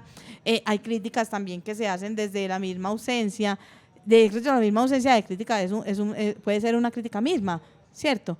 Entonces, porque no hay nada que decir o por, pues no sé, como... Sí, a veces finalmente yo creo que no sé hasta qué punto sea peligroso porque no se entiende, ¿cierto? Pero yo creo, por ejemplo, en la parte de estos nuevos coleccionistas y también como que en estos lugares también de cripto, NFTs, pues como que a veces ciertas personas están hablando es de sus colecciones. Entonces, el hecho mismo de que ellos hablen de sus colecciones, eso le aumenta el valor de su obra, sí. pero entonces eso que pues ahí cómo funciona, porque muchas veces es como una imagen que se pone en este mundo y ya. Entonces, como en esa transferencia también, como acaso uno debe pensar también cómo funciona este mundo para poderlo como desde el mismo arte, como entrar o simplemente como solamente pasar la obra. Lo que pasa es que yo también creo que eso también tiene que ver mucho con todo ese asunto de lo snob, de lo que está de moda y de quién es el personaje, ¿cierto? También quién me compró la obra, por ejemplo, y eso lo han hecho mucho. Que Leonardo DiCaprio le compró a no sé quién. Y entonces eso, y pues va uno a ver lo que compró y uno dice como, pues cierto, finalmente, ¿cuál fue la obra que compró? Y si fue Leonardo DiCaprio o fue el @Leonardo DiCaprio no sé, X. Exactamente. Como, o Kimberly Michelle. O KimberlyMichelle.x. Exactamente. XXX. Sí, entonces como esta obra la compró entonces tiene que ser, ese es el asunto también. Vuelvo y repito, no somos como muy dados a creer en el fetiche y en los mitos y en la imagen que va más allá del asunto real. Entonces, ¿quién la compró? ¿Por cuánto la compró? Hablábamos ahorita de Damian Hirst, que es un mago para eso, pues claro. Con lo que pasó, por ejemplo, con la obra de Por el amor de Dios, que es esta calavera, la calavera de diamantes. Hay todo un asunto especulativo, pues que quién la compró, que si él mismo. Él es el dueño de la mitad de la obra, pero y un cuarto es de otra persona y después que viene la misma, o sea, o la galería la compró y él la compró y entonces eso se subió a un precio pues increíble, pero finalmente que es real y que es mentira, pero la gente cree en eso y entonces dice wow, que eso también es como el origen del dinero, porque es también como en lo que se cree, en lo que la mayoría cree, ahí hay también como un valor. Es la mayoría, es que finalmente es el poder de la masa, Ana. Entonces siempre ha sido como el poder de la masa. Siempre y entonces va a ser así. Como en este caso, cuando la masa es comprada, cuando la masa es comprada, es que como lo que tú decías, es que se compran los likes o se compran los comentarios y los seguidores. ¿Qué se compra? Se compra un montón de cuentas que sí existen posiblemente de gente que ni siquiera saben que están siguiendo a una persona. O sea que también la gente se deja llevar por las ilusiones. Claro, no, es que la realidad es muy fea, Ana, la realidad es dura. y esa realidad tan dura, no, pero es que me parece muy teso porque también cuando tú entras en este campo también que es tan ficticio, o sea, pues no tiene nada que ver con que yo sea pesimista, no, ni pero pero realmente el mundo real es duro y es que estamos hablando de arte, Ana. Estamos hablando de arte. Realmente es un artificio. Y también el artificio viene desde el discurso y viene desde quién lo compra y viene desde cómo lo mostramos y viene desde cuántos seguidores tiene, digamos que una galería o todo eso es un artificio que hay que mostrar. A mí no me creen, yo recuerdo que en algún momento alguien me decía que está uno viendo una cuenta de Instagram, ¿no es cierto? ¿Es una cuenta seria o no es seria? Uno cree que es una cuenta seria o es una tienda seria si tiene 1 millón de seguidores o si tiene 1,000 seguidores o 2,000 seguidores. Claro. Si tiene 30, 40 que son de verdad, eso no es una cuenta seria. De hecho, pues, por ejemplo, estos días, hablando de lo raro, hablando de esta rareza, pues como de este fenómeno con una que a mí me hackearon. Ay, sí. Que a mí me hackearon, que fue Ana, como que cuando eso es- uno pierde. Y a mí, como ya el a mí ya me da miedo porque ya me han Intentado intentado hacer, sí, hackear. claro, ya lo han intentado y me piden el mismo favor que yo puse en Facebook, que ojo con eso porque están pidiendo un favor, es que te mandan un link y que repliques el link o que les mande pantallazo. Y sobre pues no todo hagan que eso. también hay una ilusión extraña y tú denuncias, pero esas cuentas a nivel visual crean como cierta seguridad, porque también hay una Claro. imagen, de hecho desde el mismo análisis visual y de imagen está el personaje con un gato blanco de ojos azules. Entonces crea toda una ilusión, es la ilusión del gato, Sí, sí, sí. de lo indefenso, entonces también de lo perfecto, del mundo Y de lo cute. de lo cute, Sí. entonces lo cute vende, entonces lo cute, el deporte. Y no es peligroso. Y no es peligroso. Entonces tú denuncias y como ahí entra lo de la inteligencia artificial, ahí entra el algoritmo, ahí Total. entran demasiados temas que uno dice, entonces este mundo digital que está lleno de imágenes, el algoritmo entiende de arte. Pues entiende que lo que borra, que en cierto, la censura, la imagen. ¿cierto? Realmente esa pregunta se me hace esa pregunta es muy buena, pero la respuesta no es tan compleja. El algoritmo entiende de arte lo que entienden los seres humanos de arte. Porque vamos a entender que el algoritmo y la inteligencia artificial es una cosa que está creada a partir de códigos y a partir de información que le dan los seres humanos. Entonces, ¿hasta qué punto entiende el algoritmo y digamos que la inteligencia? Pero La inteligencia artificial del arte. ¿Y en Si qué nosotros punto? todavía estamos intentando entender qué es el arte, digamos que un código no lo va a entender. Un código simplemente, lo que hace el código es que lo replica. El código replica la información que le dieron, pero no es que entienda de arte, porque nosotros no lo entendemos. O sea, finalmente, yo como escritora y tú como artista, yo sé que en el fondo todavía no logramos entender de qué viene todo esto. No, y uno trata como de hacer precisamente como conexiones para que el otro entre al mundo. Ajá. Entonces, al entrar al mundo, porque cada artista es como un mundo, de hecho es como lo que Sí. también es esa posibilidad que tiene también en el metaverso, Ajá. como es que tú te pones las gafas y tú entras a mi mundo. Claro. También hay como otra inmersión, Es porque otra- también en la de fotografía, que tampoco es algo que lleve muchísimos siglos, o sea, Sí. es algo muy de hace poco, entonces también hay como una ventana a ese mundo y tú entras ahí como entonces el algoritmo coge unos elementos visuales y dice, esto es conocido, entonces lo acepto, esto es censurado porque me han dicho que eso es censurado. Sí, claro. Digamos que lo que hablamos del los códigos visuales que el algoritmo acepta y que digamos que los muestra más son los mismos códigos visuales que te estoy diciendo yo que la gente digamos que acepta más, o sea, que tienen más like, o sea, volvemos a la masa. El algoritmo responde a la masa. A la masa, El entonces. algoritmo le responde a la masa. Y como la masa le gusta más esta imagen del gatico con no sé qué, entonces es una imagen que yo voy a ver seguidamente y es una imagen que se va a replicar. No importa si es profundo o no es profundo, o si a la gente le gustó y tiene muchos likes, eso es lo que te va a empezar a llegar. O sea que ahí es donde se aumenta el valor y el valor lo da es la cantidad de masa que tú puedes comprar. Sí, Todo y como que una puedes ecuación. mover.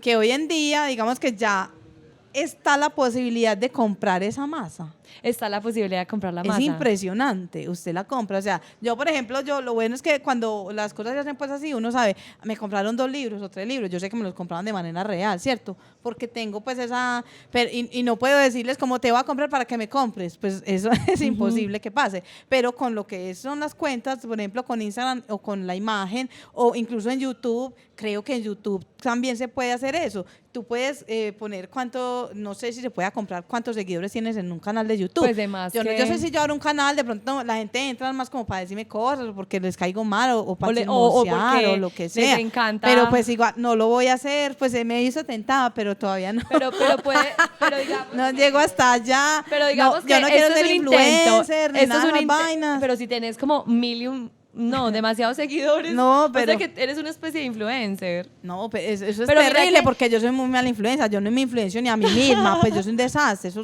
es fatal. Además, los influencers, disque influencer, y entonces el de la liendra, EPA Colombia, o sea, es una vaina brutal, o sea, es que hay en la mente de las personas que siguen a estas personas. Las seguimos para Y ver que hacen estereo- estupideces. Y qué estereotipos, y que eso genera Sí, también unos patrones, unos exactamente. modelos y unas Exactamente, estéticas. y unas estéticas. Entonces ahí, por ejemplo, es el poder del marketing, de cómo se convence y pues como en estas discusiones, ¿tú crees que sí debería haber criptocríticos? En el sentido de que se haga como ya una crítica y un análisis más profundo del fenómeno, pues yo diría que sí. O sea, es que es necesario porque es lo que está en este momento. Pues es como la época en que empezó a generarse en los 60 ya más justamente todo el fenómeno del arte conceptual, cómo era tan complicado para nosotros entender que una obra no era una obra, sino que podía ser el discurso o que podría ser simplemente la frase citada o que podría ser solamente la cédula del museo, ¿cierto? O la ficha técnica. Hay un artista conceptual que no hace las obras, sino que la obra de él es la ficha técnica y de hecho las agranta, las agiganta, entonces son fichas técnicas gigantes, esa es la obra. Pues hubo un momento en el que había que entender eso y pues muchos críticos hicieron un montón de teorías sobre eso también, teóricos de los estudios visuales y del arte y se generaron debates muy interesantes de eso y pues ahí también viene y entra tanto con la desmaterialización y con la transfiguración del lugar común, etcétera, etcétera. Y pues yo creo que para este momento en el que estamos viviendo sí es necesario que también haya gente que tiene conocimiento, mucho conocimiento sobre lo que está pasando y que también empiecen a hacer esos textos y que posiblemente los hay o se están empezando a generar. Pero Pensando en futuro, pues sí, también sí, Úrsula claro. también se va a También criptocriticar. obviamente yo hago la tarea también, porque es que es una tarea que me toca, por eso te digo, a mí me cogió casi que, pues yo no sé eso como que con los calzones abajo, Claro. cuando estaba haciendo la tesis, porque yo no me daba tiempo y me lo dijeron en la misma defensa. Aquí casi que falta otro capítulo. Yo, Pero ese sí, puede ser el obvio. doctorado. Ese puede ser el doctorado. Doctorado. Sí, eso Sí. puede ser lo siguiente, claro, porque es que después del arte conceptual, que es casi donde yo termino, ¿qué sigue? Venimos con esto, es impresionante. Y eso es una revolución, porque es que el tiempo corre muy rápido, o sea, ya estamos hablando de esto, pero ¿qué más viene mañana? Y también, sobre todo, por ejemplo, cuando uno habla de entrar a estos mundos, de entrar a estos mundos virtuales y que son mundos patrocinados por alguien. Claro. Entonces, ahí tú crees que el Truman Show de la misma existencia del arte, ¿tú crees que ahí sí debería ser tan... El Truman Show, es Pues genial. porque también tú ves que me encanta esta película porque me hace Claro. pensar como que hay alguien que vive vive en esa ilusión, hay un punto donde se da cuenta de que está con todo esto patrocinado, entonces como ahora hay, o sea, tiene que ser tan explícito precisamente como la creación para algo, sobre todo como en este campo que es el campo de la tecnociencia, que es cuando la ciencia y la tecnología se juntan en una idea de mercado y entonces en esta idea de mercado pues lo que se crea es precisamente para soportar e incrementar el valor del mercado. Entonces cuando el arte en este punto, y sobre todo que es un arte de emergencia precisamente por lo que hablábamos al Sí. principio, que era, bueno, nosotros hacemos una exposición, o por ejemplo cuando uno va a exponer a una feria de arte, que hace poco se realizó una feria, entonces cuando uno va a exponer, que gasto 1, gasto 2, gasto 3, gasto 4, ¿cierto? Y eso todo corre por cuenta. Entonces, ahí el NFT, digamos que digamos bien, esa tecnología también se agrega para dar credibilidad desde cierto punto de que esto es original, Sí. esto es una obra original, no tengo que imprimirla en este lugar, sino que la puede imprimir en otro país alejado del mundo, está soportado, esto garantiza, es como el sello de garantía, entonces ¿tú crees que esto nos puede expandir también el mercado? Digamos, viéndolo desde esta lógica, pues pensándolo ya por fuera, como de, digamos... Sabes que lo que pasa, lo que de hecho yo veo que lo puede expandir, pero dentro de su mismo nicho y dentro de este mismo mundo, que yo creo que es otro mundo que se ha creado, pero no creo que toque directamente el mismo mercado de, yo no, o sea, yo no, todavía como no entiendo muy bien si se combinan en uno solo. Yo creo que esto sí se expande dentro del mercado de lo que es el Bitcoin y de lo que es el arte digital y de lo que es este fenómeno, pero dentro del mercado como tal del arte no, y yo creo que hasta a veces puede empezar a ser problemático para el mismo mercado de las obras de arte como tal. Porque es probable que haya gente que prefiera tener un NFT que una obra real. Y eso pasa porque yo de hecho he escuchado gente que lo dice, que ya les interesa más eso incluso. Y De si hecho, va- de hecho, hay exposiciones en otras partes, o sea, digamos, tú ya evitas pagarle a además ese que se monte. evitan muchas cosas. Se evitan muchas cosas, lo que estábamos hablando Es al más principio, fácil, que es más fácil. es más fácil, pero también como digamos, como para nosotros como artistas, decir, bueno, yo voy a exponer en Italia, yo mando esto, ellos lo proyectan y tú no tienes que imprimirlo, Ajá, sino que tú ajá, creas tu ajá. experiencia. Entonces, ¿tú crees que eso también es como, puede ser una posibilidad para el mercado del arte, para ese problema? Sí, es una posibilidad, claro, o sea, sí, es una posibilidad, es que de hecho tanto es una posibilidad que mire cómo está de avanzado en este momento.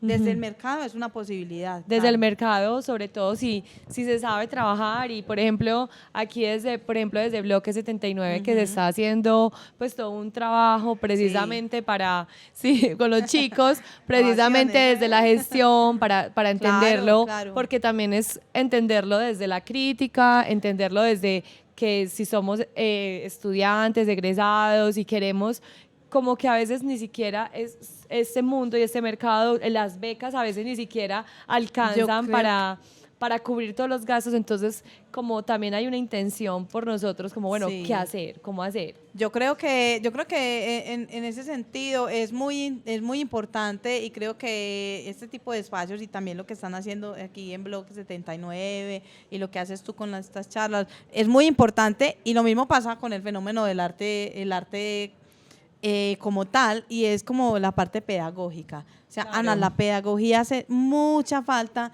pero una pedagogía que vaya como desde el mismo uso de las herramientas, desde que la misma gente entienda cómo funciona este arte y qué posibilidades tienen también de expandir el mercado. Si los artistas pueden, es que de hecho, si un artista está en una galería y esa galería no le vende y con la galería no funciona y resulta que puede hacer su plataforma en OpenSea o esta vaina y puede vender desde ahí, pues si lo puede hacer, que lo haga. Claro, porque también Pues, digamos que también. se va limitando el mundo y sobre todo en Colombia, en Medellín, No, que y es acá también a estamos, veces no, muy es terrible, complejo, que sobre todo con lo que tú dices de la pedagogía, precisamente para cultivar estos nuevos también coleccionistas y las personas que dicen, bueno, yo como hasta guardo valor en algo que sí tiene un valor. O sea, Sí, independientemente sí. si el artista lleva su obra a este mundo digital, entonces también hay como una intención de parte y parte de dar garantía de Sí. sostenibilidad y de y también de ser honestos, no solo desde el show mediático, porque yo creo que también Sí, yo creo que esto hay- del show mediático empieza como a contaminar muchas cosas. Sí, sí. Yo creo que hay como una ilusión y eso pasa mucho en lo que pasó en la Bienal de Cali, porque era todo un show mediático, pero no terminaba por soportar Ajá. la obra, porque las obras se caen como por gravedad. O sea, Sí. como eso es una ley, hasta la misma gravedad del asunto, Sí, pues sí, porque sí. sería como que Por gravedad, por realmente. gravedad a nivel visual que pesa y entonces termina por entendiéndose porque por ejemplo en esto aparecía como es un meme, no es un meme. Entonces como que la misma también es ahí el ojo crítico, Sí. que el ojo que también es importante desde la misma pedagogía es cultivar el ojo crítico para saber, ok, aquí hay algo que no cuadra o aquí hay algo que tiene un valor. Hasta puede ser que ni siquiera desde el gusto, porque yo creo que también uno se deja llevar mucho por las emociones o todo. No me, como bueno, aquí tal vez a mí no me gusta esto, pero tal vez yo valorarlo desde otras Ajá, perspectivas. Entonces, ajá. como por ejemplo, desde la misma creación, desde los proyectos, de los Sí. proyectos a futuro. Por ejemplo, los artistas que mezclan arte, ciencia y tecnología, que a veces entrar a ciertos mercados no es tan fácil y sobre todo No es como fácil. lo de la desmaterialización de la obra, cuando ya tu obra es un archivo, Es un archivo, ajá. entonces este archivo ya se legitima. De todas maneras, finalmente siempre va a haber gente para todo. Entonces, yo creo que eso es lo importante y podemos sacar como una conclusión de eso también. Creo que era que decía, ¿quién era que decía? Que cualquier cosa es vendible. Cualquier cosa se vende. Es que la gente vende hasta la dignidad, ¿cierto? Entonces, cualquier cosa se puede vender y cualquier cosa se puede comprar hasta el punto de que la persona o el que está haciendo la transacción lo permita. Entonces, yo creo que esto que está pasando con el fenómeno del criptoarte, la criptomoneda y todo, es algo que es real, que está pasando y que funciona, que debe tener unos debates críticos también porque se deben analizar esos fenómenos y fenómenos que tampoco no son tanto como del arte como tal, el criptoarte, sino que ya son como del espectáculo y todo esto y todo lo que está mediando, digamos que esto, que es lo mismo que pasa con el arte como tal.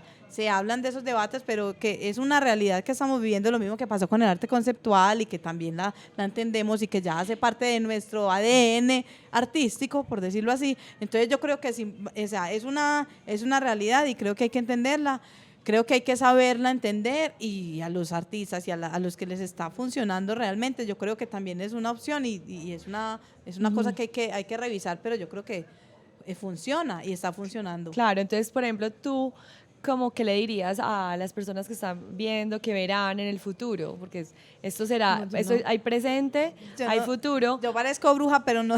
No, pero digamos acá, desde la futurología, porque este es un movimiento, pues de la tecnociencia, que me encanta porque hay como también desde la misma percepción del presente, cómo vemos ese futuro y si, ¿qué le podríamos decir a los estudiantes, a los críticos, a los nuevos coleccionistas, como desde diferentes matices? Es algo muy interesante cuando algo se sobreexpone y cuando algo alcanza a tener digamos que, a saturar. Estamos en un momento en el que estamos viendo mucho criptoarte, NFTs, debates sobre esto y es un momento en el que es momento también de analizarlo, de estudiarlo, de meternos más a fondo en él, pero eso va a generar otro fenómeno muy interesante, pues ahí sí me estoy dando pues yo como de pitoniza. Sí, yo en la bola de cristal. La bola de cristal de Úrsula. Celina. La criptobola, pero aquí está etérea. Y es que va a generar otro asunto que es los seres humanos siempre también, digamos que nos guiamos en el mundo por el contrapeso y por el contraste. Entonces, por contraste, también vamos a empezar otra vez a valorar las obras reales. La materia. La materia va a ser una cosa muy importante otra vez. Otra vez, después de que digiramos esto. Como todavía no lo hemos digerido, Ana, entonces todavía estamos muy en el debate y estamos en el boom. Cuando esto se digiera, vamos a empezar otra vez a eso ancestral. Otra vez a la materia, a lo ancestral, ¿sí me entiendes? Porque fue lo mismo que pasó finalmente con las vanguardias. Realmente es como el retorno de lo real. Es como el nuevo realismo vuelve y habla después de todos estos, la modernidad, la abstracción, la desmaterialización, y después vienen otra vez y los artistas vuelven y representan y vuelven y pintan y hacen hiperrealismo, vuelven a la pintura, los artistas no abandonan la pintura, después de que el arte conceptual ya había acabado supuestamente con todo. Y había dicho que la muerte de la pintura. Y la pintura que se murió y la crítica se murió, pero finalmente ni la pintura ha muerto, ni el dibujo ha muerto, ni la crítica ha muerto, pues finalmente siguen existiendo de una manera que responde a esos fenómenos. Ni el humano ha muerto. Yo creo que el humano ha muerto. Es porque entonces, también eso es lo que va a pasar. Que nos vamos a volver a trasladar otra vez a ponerle atención a la materia. Yo creería que van a haber en un futuro, no sé cuánto, obras mucho más matéricas, obras que se van a digamos que a interesar más en eso, porque también va a ser como ese contrapeso, porque siempre como humanos tendemos a eso. Entonces, claro, y me encanta porque me hace sentir como la imagen del cactus, cuando está toda la tecnología, ¿cierto? Y todo. Y aparece un cactus, una plantica, que es como la necesidad de que algo absorba toda esa energía que se la está llevando nuestro cuerpo. De hecho, cuando uno está en el computador escribiendo su tesis digital, todo digital, a veces uno siente como necesito poner los pies en arena. Claro. necesito Eso es lo tocar que un pasa, árbol. y eso es lo que va a pasar también seguramente, pues yo lo creo así. Sí. Y sería muy chévere que pasara. Claro, no, pues entonces le damos las gracias a nuestros espectadores, a Bloque 79, a En Corto Taller porque nos apoyaron. Sí, muchas gracias. También a Úrsula que nos acompañó hoy en esta charla tan interesante en torno a la crítica y sobre todo a la desmaterialización Sí, no sé cómo nos fue, pero muchas gracias. y a la futura materialización. A la futura rematerialización. Rematerialización. No, muchas gracias. Gracias.